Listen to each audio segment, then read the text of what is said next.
The macabre history of the Duncans. They hid 6 children in a barn sealed.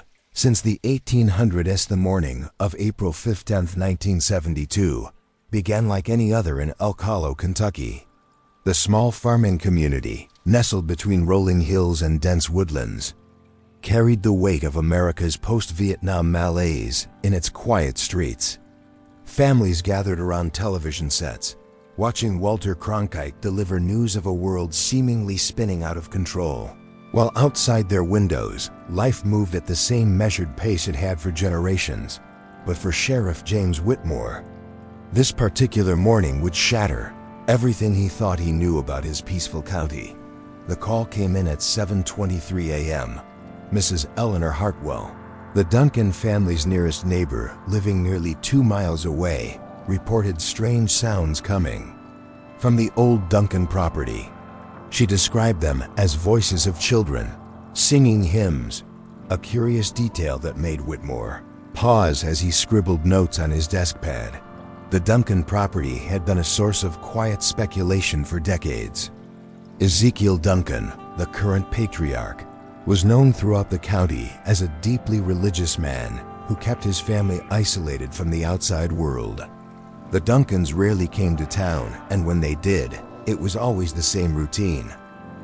Ezekiel and his eldest son Samuel would arrive in their horse-drawn wagon, purchase supplies with cash that always seemed crisp and new, exchange minimal pleasantries, and disappear back into their self-imposed exile. What made Mrs. Hartwell's call particularly unsettling was the barn she referenced.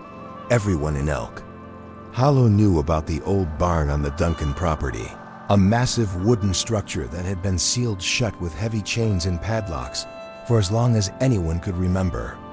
Local folklore suggested it dated back to the 1800s, and the few times curious teenagers had ventured close enough to investigate, they reported an overwhelming sense of dread that sent them fleeing back to town with wild stories of ghostly whispers and unnatural cold spots. Sheriff Whitmore had dismissed these tales as typical small-town ghost stories, but Mrs. Hartwell was not prone to flights of fancy. At 73 years old, she had lived in Elk Hollow her entire life and had never once called the sheriff's office with anything that couldn't be substantiated. As Whitmore drove the winding dirt road toward the Duncan property, his mind cataloged everything he knew about the family. The Duncans had owned the same 200 acres since 1847, when Jeremiah Duncan first settled the land with his wife and 3 children. Generation after generation had worked the soil, raised livestock, and maintained a lifestyle that seemed frozen in time. What struck Whitmore as particularly odd was how little the Duncan family had changed over the decades. In a county where families grew and shrank with the natural rhythm of births, deaths, and departures, the Duncans always seemed to maintain the exact same size household. Town records, when they existed at all, showed a consistent pattern. Ezekiel, his wife Martha, their son Samuel, and Samuel's wife Rebecca. No births recorded at the county courthouse, no deaths registered, no children enrolled in the local school. The property itself told a story of deliberate isolation. A tall wooden fence surrounded the entire perimeter, and the single gate was always locked. The farmhouse, visible from the road, appeared well-maintained but austere, no decorative elements, no signs of modern convenience, and always eerily quiet during daylight hours. As Whitmore's patrol car crunched over the gravel driveway, he noticed immediately that something was different. The front door of the farmhouse stood wide open, and personal belongings were scattered across the porch, as if the inhabitants had left in great haste. A wooden chair lay overturned, and papers fluttered in the spring breeze like wounded birds. The sheriff's training kicked in as he approached the house with his hand resting on his service weapon. The silence was absolute, no sounds of daily life, no movement behind the windows, no response to his called announcements of sheriff's office. Anyone home? Inside the farmhouse, Whitmore discovered a scene that would haunt him for the rest of his career. The interior was spartanly furnished, with handmade wooden furniture and oil lamps, as if electricity had never been invented. But it was the personal items left behind that told the real story. Family photographs dating back generations, all showing the same types of people in the same types of poses, as if time itself had stopped moving forward. More disturbing were the documents scattered across a writing desk in what appeared to be Ezekiel's study. Handwritten ledgers contained meticulous records spanning decades, detailed accounts of acquisitions, transfers, and preparations written in multiple hands but always in the same formal, archaic style.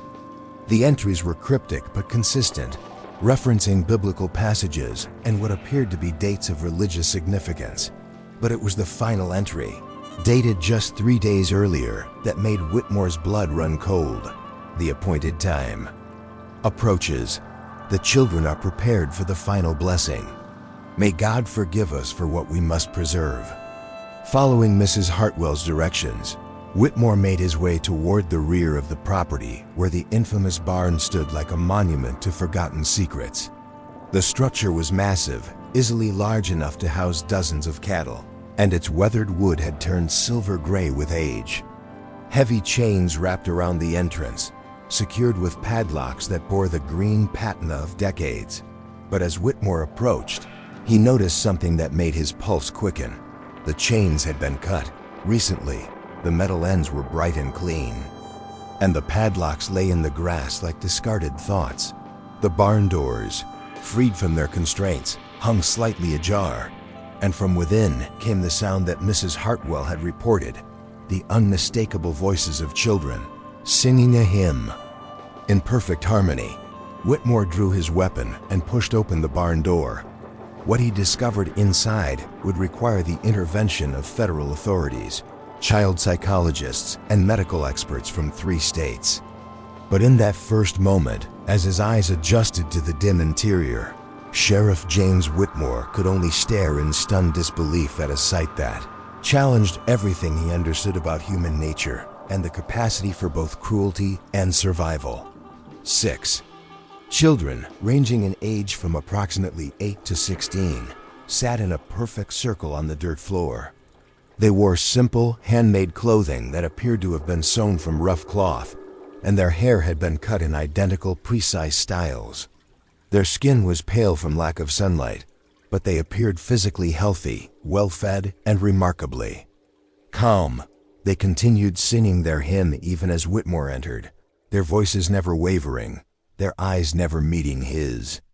It was as if they existed in a bubble of time separate from the modern world, untouched by the decades that had passed since they had first been brought to this place. The barn itself had been converted into a living space that defied rational explanation.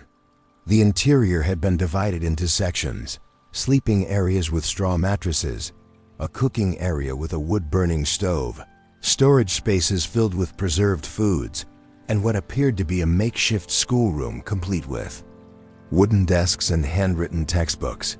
But most unsettling of all were the walls, covered floor to ceiling with biblical passages written in multiple hands, family trees tracing bloodlines back centuries, and what appeared to be instructions for maintaining this hidden community. The writing spoke of preservation of the bloodline, protection from the corrupted world, and preparation for the final judgment.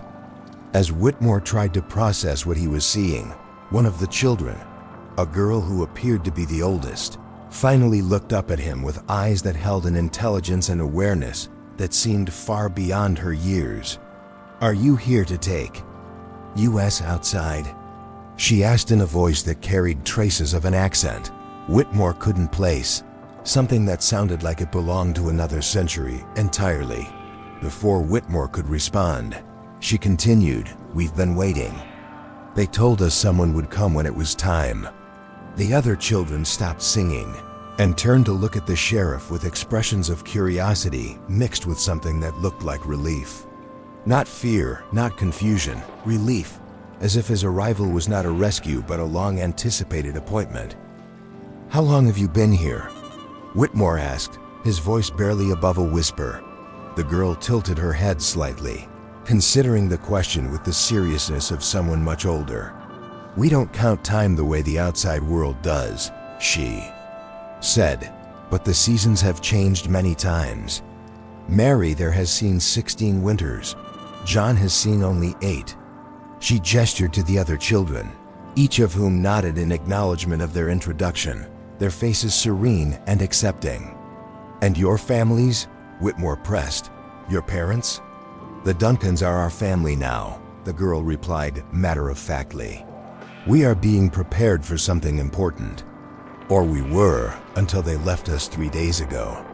As the full implications of the discovery began to sink in, Whitmore realized he was looking at something far more complex than a simple case of kidnapping or child abuse. These children had been living in this barn for years, possibly decades, as part of some elaborate system that the Duncan family had maintained across generations. The evidence of long-term habitation was everywhere.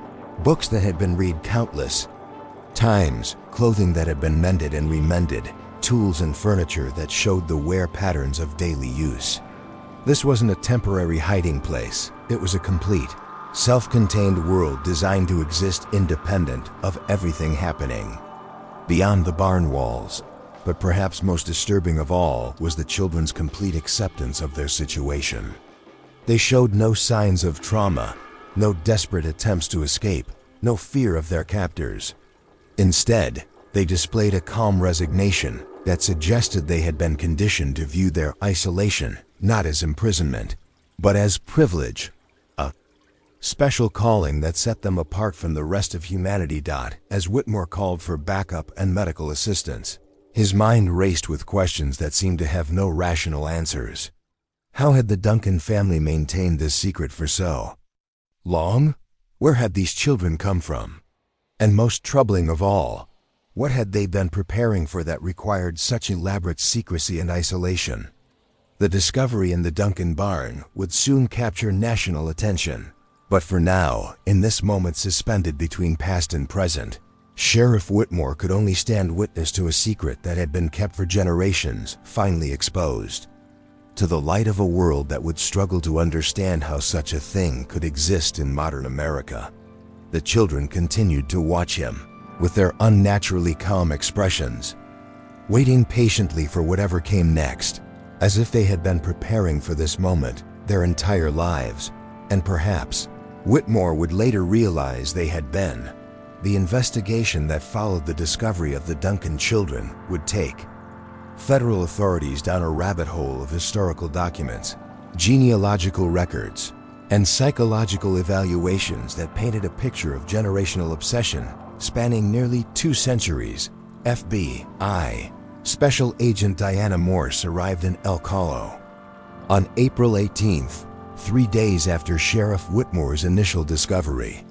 Morse specialized in cases involving organized child exploitation and had seen the worst of human nature. But even she was unprepared for the systematic nature of what the Duncan family had orchestrated. The children, now under medical supervision at Louisville Children's Hospital, presented a puzzle that confounded both doctors and psychologists. Physical examinations revealed they were surprisingly healthy despite years of isolation. Their education, while unconventional, was remarkably comprehensive. They could read and write at advanced levels, demonstrated sophisticated knowledge of history and theology, and spoke with vocabulary that seemed to belong to another era. But it was their psychological evaluations that proved most disturbing. The children showed no signs of Stockholm Syndrome or traditional trauma responses. Instead, they consistently described their time in the barn as a period of preparation and blessing.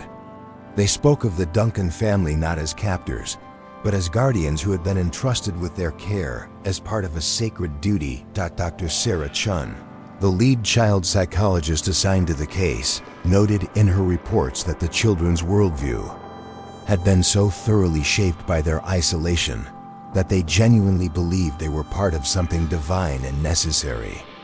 They had been taught that the outside world was corrupt and dangerous, and that they were being preserved for a higher purpose that would eventually be revealed.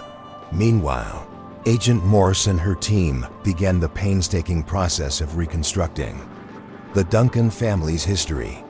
What they discovered was a pattern of behavior that stretched back to the family's arrival in Kentucky in 1847.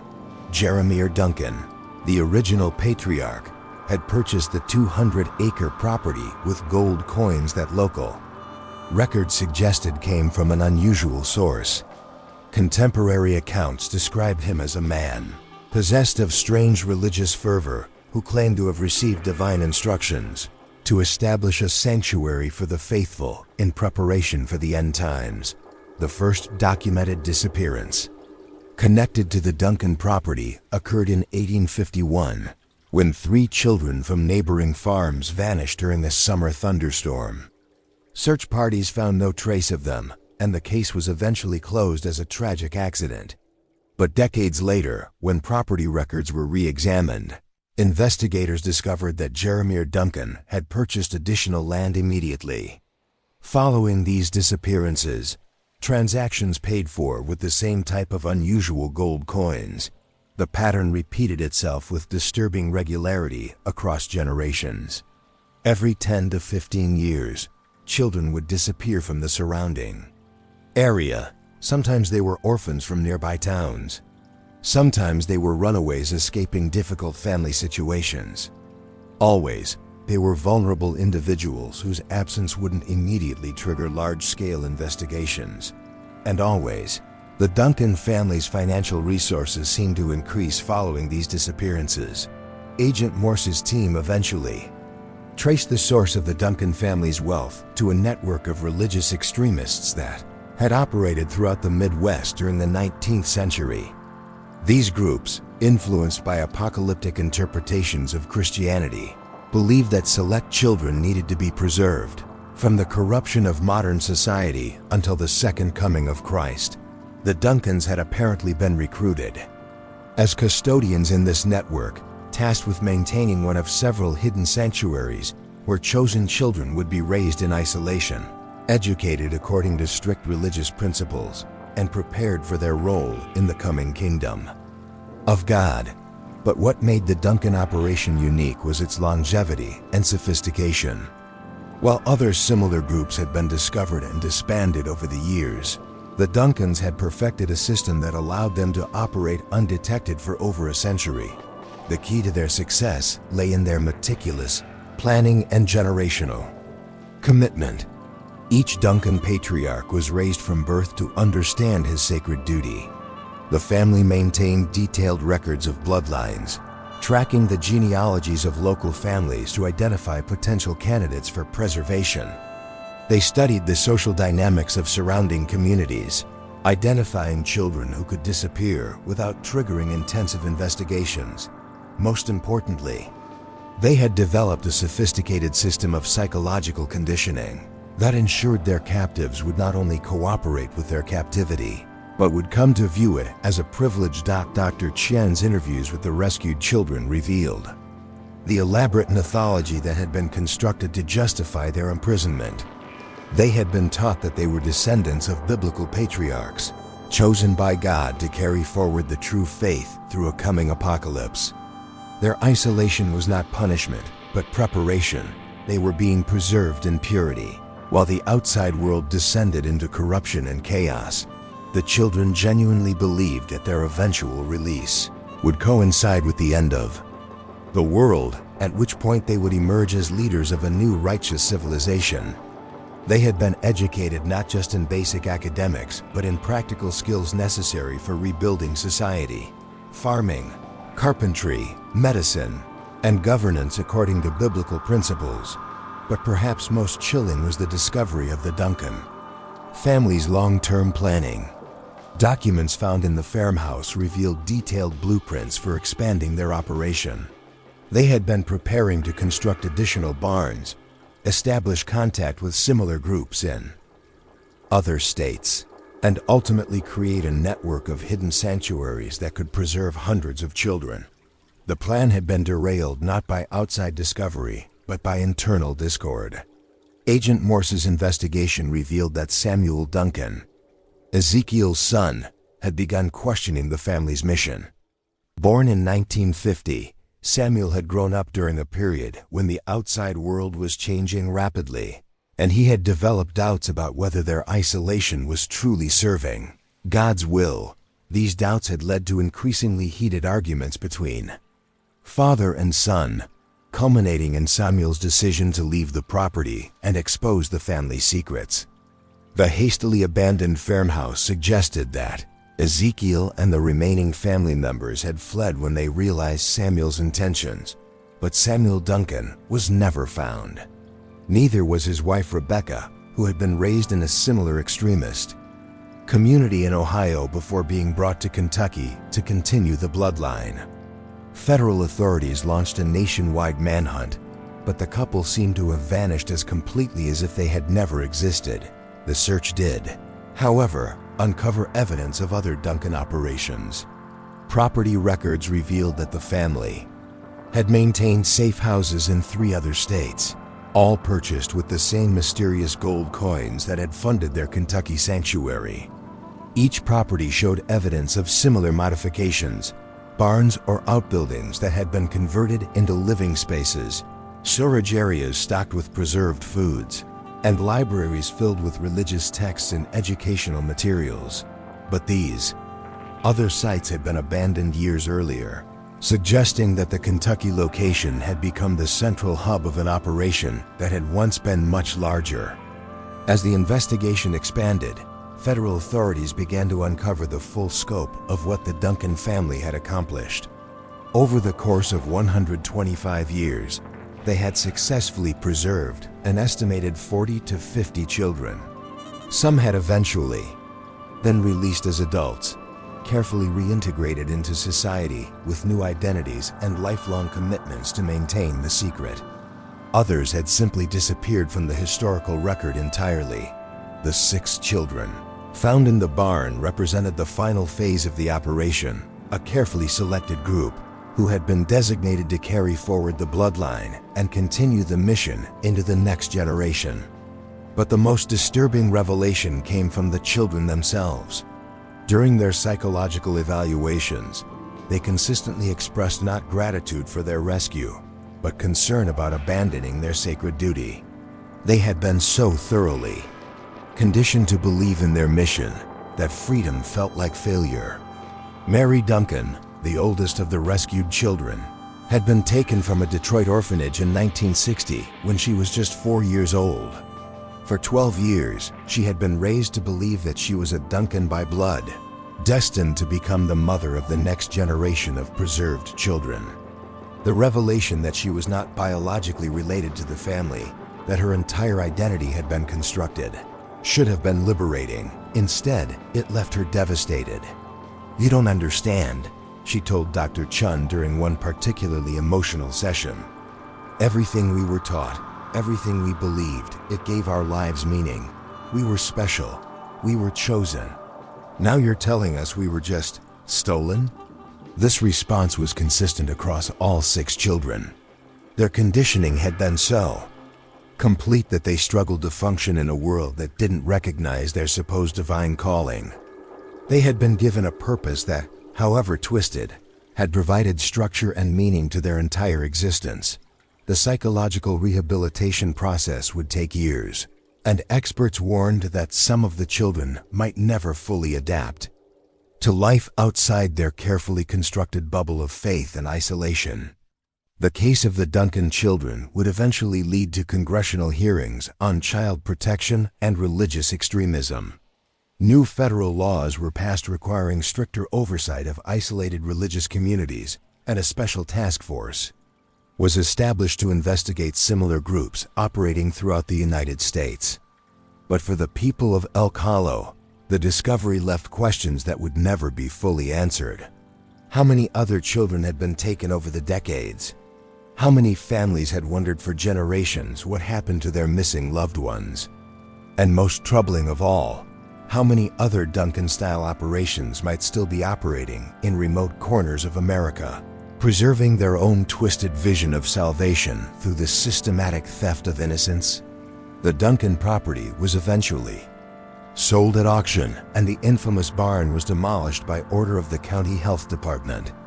But locals reported that even after the structure was gone, the site retained an atmosphere of unnatural quiet, as if the earth itself remembered the secrets it had kept for so long. Sheriff Whitmore, forever changed by his discovery, would spend the rest of his career investigating cold cases of missing children throughout Kentucky. He never found definitive proof of other Duncan operations, but he also never stopped believing that the 6 children he rescued represented only a fraction of the family's victims. The children themselves were eventually placed in foster care, under new identities, their original names and histories sealed by court order. Most adapted eventually to life in the outside world, though they carried with them the psychological scars of their unique trauma, the burden of having been chosen for something they would never fully understand, and then abandoned by the only family they had ever known. The Duncan bloodline's dark legacy came to an end not with justice or resolution, but with questions that would haunt investigators for decades. How many other families had carried similar secrets across generations? How many other children had been sacrificed to preserve twisted visions of religious purity? And in a country built on religious freedom, how many other sanctuaries of horror might still be hidden behind locked doors and family traditions? The macabre history of the Duncans serves as a reminder that evil often wears the mask of righteousness, and that the greatest horrors are sometimes committed by those who believe they are serving God. In their isolation and obsession, the Duncan family had created their own version of salvation, one that required the sacrifice of innocent lives for the preservation of their own dark faith. The children they tried to preserve would ultimately be their undoing, but the questions their discovery raised about the nature of faith, family, and protection continue to resonate in a world where the line between salvation and damnation is sometimes far thinner than we dare to believe. Thank you for watching another tale unfold here on NW Storytime. Every story hides a secret, and tonight you uncovered another one. Tell me in the comments where you're watching from. I'd love to know how far these stories travel. If you enjoyed this mystery, don't forget to like, share, and subscribe. It helps us keep the secrets alive. Until next time, stay curious